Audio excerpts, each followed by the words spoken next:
Alright, so in today's video, we are going to talk about Dune Awakening and how I feel about it after 500 hours. Right off the bat, I want to state that I like this game a lot, and obviously my hours prove that. This is also not just a review, but a breakdown of core systems in the game and how they could be improved with feedback. Because right now, I am hitting the burnout point at 500 hours, and there's actually nothing wrong with that. Almost everyone I've asked, from guildmates to viewers, enjoy the game, but at some point you run out of new content, and this is consistent experience across all live service games. You'll eventually want to take a break, play other games, and return for new content, like watching a favorite show when a new season comes out. As a DC fan myself, I cannot wait for Peacemaker Season 2. Sadly, I cannot watch it in New Zealand since HBO is not available here. But no worries, thanks to today's sponsor, Surfshark VPN, I can connect to a virtual private network located in a different country and continue to enjoy my favorite shows once again. Surfshark VPN is also not only a way to watch your favorite streaming services from other countries, but also offers security online or on public networks where anyone could spy on you. Surfshark VPN also has a strict no logs policy, meaning your data is safe no matter what and where you travel. You can check my link in the description or use code MAILORO at checkout for an extra 4 months of Surfshark VPN included. Also with a 30-day money-back guarantee policy, so don't hesitate to give it a try. Once again, thank you to Surfshark for sponsoring today's video. Now, I was kind of thinking of a script for this video, but I just wanted to talk about it off the top of my head and how I actually feel about Dune Awakening in its current state, and it's actually pretty grim. So, to be honest with you, Dune Awakening, in my opinion, is in a bit of a shit state, and it's got a long way to go to be better. Now, I quickly want to give an overview of why I feel this way and sort of some points about it. So, to start off with, Dune Awakening pretty much has no in-game. Once you get your tier 6 gear, if you played the game like me, you pretty much have nothing to do other than kill people that are also trying to get their tier 6 gear, because there is no pivotal in-game PvP or objectives to actually properly PvP over than killing people trying to get their own gear. There's no actual system in this game, or actual PvP system in this game other than killing farmers, as people have called it. And there's also no actual PvE content either, so it's kind of a dire state on both sides, or on both camps. There's no PvE in-game content other than clearing the same lab every week for a blueprint, or going to a shipwreck in a PvP area every week and, you know, getting the same blueprints or different blueprints. That is all there is. There is no actual competition that is rewarding enough. And I haven't played in a few weeks, yet I still have an abundance of tier 6 blueprints that feel worthless because they're so in abundance. Like, I have 7 black market las guns, 5 Dune watches, and these are just the uncrafted ones, right? I have 3 Ancient Ways, I have 4 Helix picks, and, you know, I've got all this tier 6 gear, and there's pretty much nothing to do with it, because there is no in-game content in Dune, and it makes me sad to say that in the current state of the game, until improvements are made, it is gonna keep bleeding players. And this comes on to the next biggest problem. There is no player preservation in this game. If I wanted to take a break for, let's say, a couple months or even 4 months and come back when the next big content patches, which is rumored for next year, by the way. We are going to get small content updates, I believe, in October and sometime early next year, but until next year, when the next big content drop releases, there's pretty much going to be nothing, and that means for 6 months or so, I'm going to have to constantly maintain this base through power cells and make it a chore to do so. This is the first big problem. If you don't maintain your base like a job, like a chore, you're going to lose all of your progression. Now, this is a guild base, obviously, so it is a joint effort, but all of our guilders pretty much stop playing. So if I come in here to a fuel powered generator, or spice powered generator, sorry, if I don't maintain these every couple weeks, it is just going to lead to our base decaying and losing everything.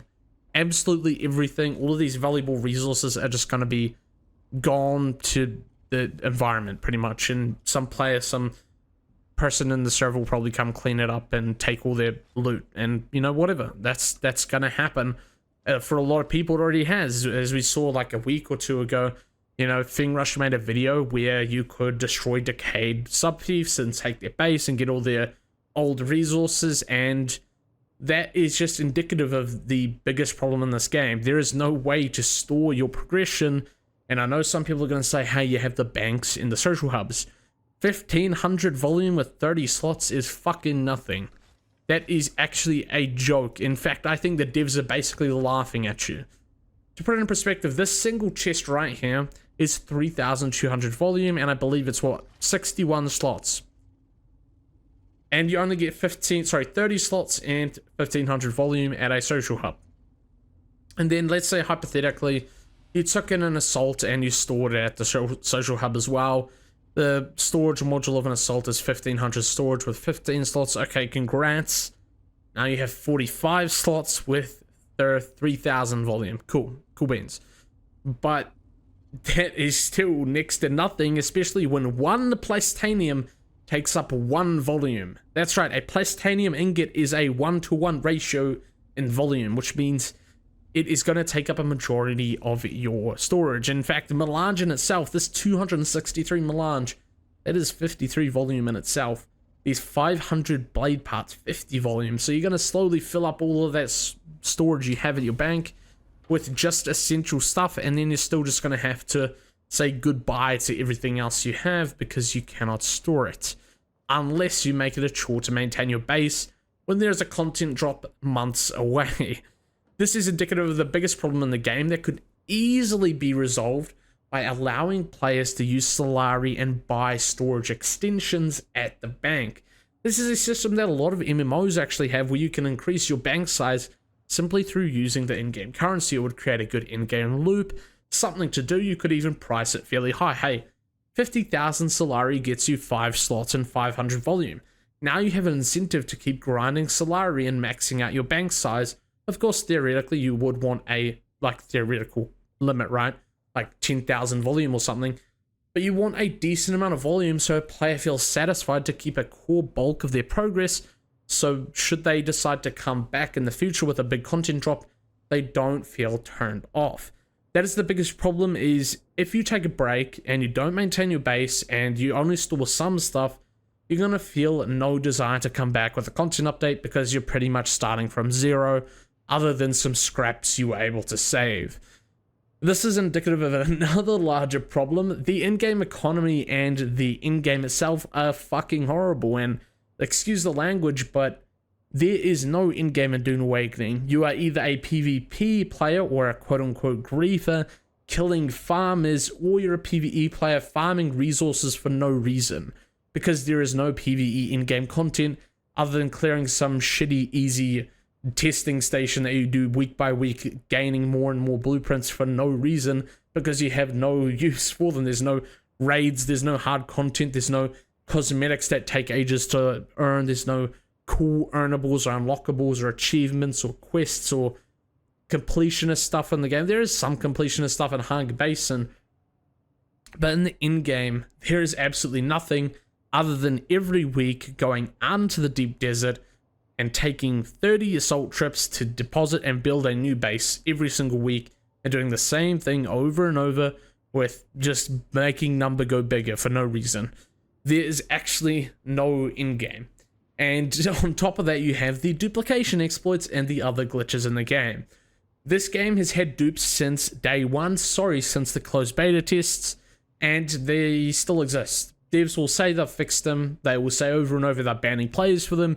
Players don't get banned for duplication exploits, players also still do them, and more importantly, it is going to completely break the game, because, for example, what's the point in farming melange when you could go to of course, terms of service, against terms of service website and RMT 10,000 melange for $20? What the fuck is the point in the entire game when somebody could just go and do that? It is indicative of how bad the state of this game is, but more important, how good this game could be if it sorts its shit out, which leads on to the next biggest problem. Let's say hypothetically they've remedied the bank and now you can store more stuff, you can have more security and feel more inclined to come back when they drop new content or improve the game. What happens now is you have no social updates from the developers, no dev live streams, no roadmap, so we don't know if any content is coming in the near future or distant months away. We have no idea what the developers are doing, where they're headed, what they're up to. And again, as I said, we have not had a developer live stream since before the game's release on June 10th. There has been no word from the developers. We don't know where the game is going, which is one of the biggest problems when you're making a live service game that has no player preservation other than some shitty storage for scraps, right? There is actually no way to effectively come back to this game and look forward to something, because there is nothing to look forward to currently. We don't know where the game is headed.